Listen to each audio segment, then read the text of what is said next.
Coming at ya from my unlit set. You know what that means. It's time for another come with me review. I'm gonna go to the movies to see Imaginary.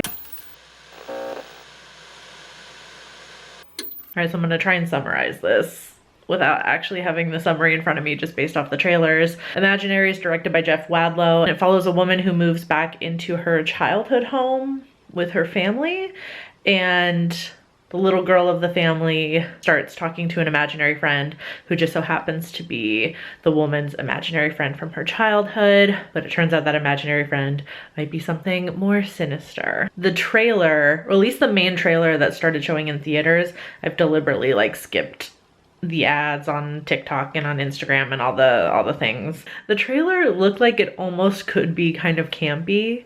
I don't know if that's going to be true. I did see my friend Spooky Astronaut's thumbnail for her review, and I know her review is a rant. I haven't watched it yet, but so that's maybe not a good sign. I'm kind of hoping I'm gonna find it very campy and over the top and funny, and hopefully not just bad. I will say the trailers I have seen at the theater were pretty spoilery, I felt. It's like one of those things, like when you see it, you know, like it feels like they were just giving away too many of the scares. I just had that feeling. That's why I was avoiding the social media ads as well, because it looked like they were just giving away even more scares. Just stop. Fingers crossed that there's way more scares than what the trailer gave away, so that it's still fun. I like the idea of a scary imaginary friend. I feel like that isn't explored too much in horror, or at least not in the sense of just straight up calling it an imaginary friend or deliberately making it about an imaginary friend. On the plus side, I don't have really high hopes for this anyway. That often works to my advantage anyway. So I am excited though, because really it feels like the start of March here with Imaginary is the start of a really good and exciting run of horror movies. Like it seems like there's a horror movie coming out like every week or every other week all the way through summer. So I'm really excited about that. Normally it's a bit more broken up, but the next couple months it might just be mostly movie reviews, because there's a lot of exciting horror movies coming out. So if nothing else, I'm excited about that. I'm gonna go treat myself to a movie on International Women's Day here, and let's hope it doesn't disappoint. All right, let's go.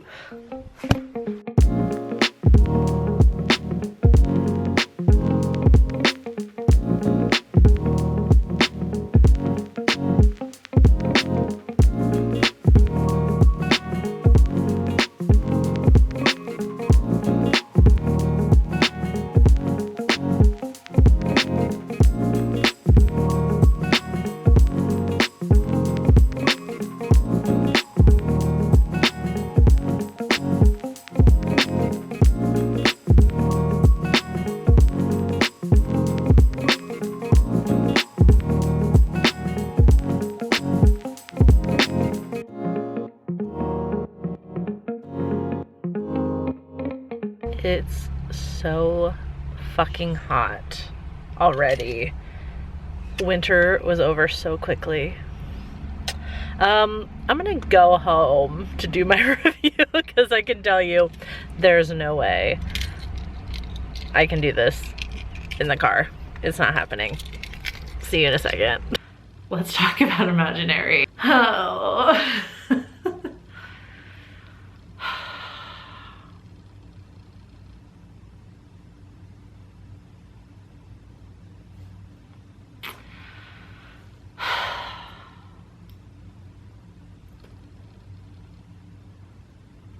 So there's a lot going on with Imaginary, and by that I mean tonally it was like all over the place. So I mentioned at the start of this video that the trailer was kind of giving camp, was kind of giving purposefully over the top, and that wasn't entirely false. I kind of just wish the movie had stuck with that the entire way through. So by the third act, I feel like the camp was there. Like it was over the top.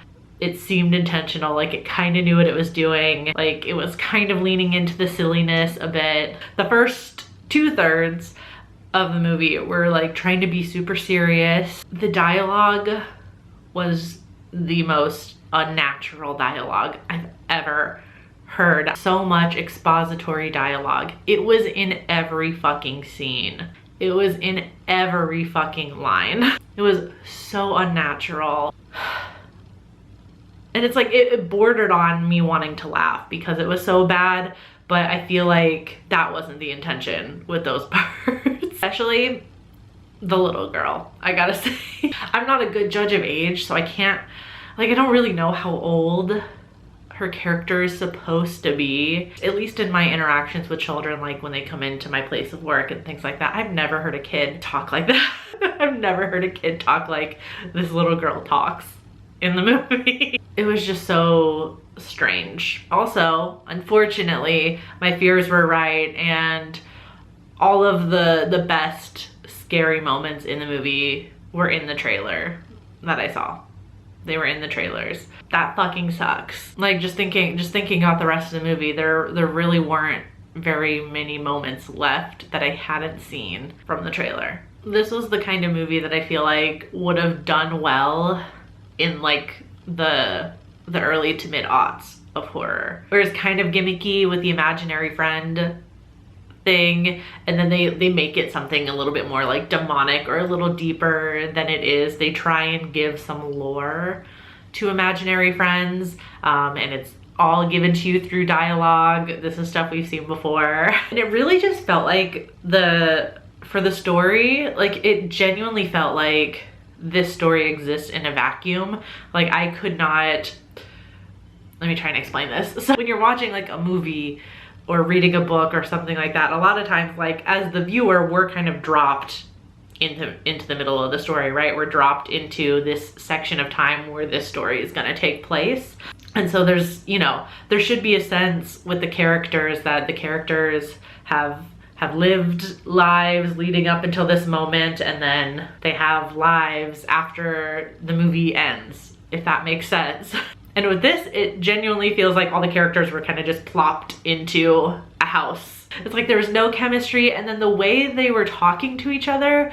So the main character, Jessica, has married this man who has 2 daughters, so she's a stepmom now. The way she talks to them is like she just met these girls like a week ago. But then they make it seem like she's been their stepmom for a little while. It was all very confusing. I feel like it was not well thought out. I don't think anything in this movie was really well thought out. It's almost like what made it to the screen was like the first draft. Like it should have gone through a couple more edits, I think. It's giving undercooked. It's giving not safe to eat. It's giving we should call the health department. It's just unfortunate because, like I said, the last third of that movie, there was potential. There was potential for it to be really over the top and really fun. Maybe along the lines of Maven, maybe along the lines of Malignant. I feel like there was potential. It could have been so much more fun. Blumhouse is very hit or miss for me. I feel like Blumhouse is hit or miss for a lot of us, and this one was a miss. So if you've seen Imaginary already, let me know in the comments what you thought about it. If you want to hear my review of another new horror movie that was a lot of fun and consistently a lot of fun the entire way through, you should check out my review of Lisa Frankenstein. And I will see you next week with a new video. Until then, stay strange. Bye.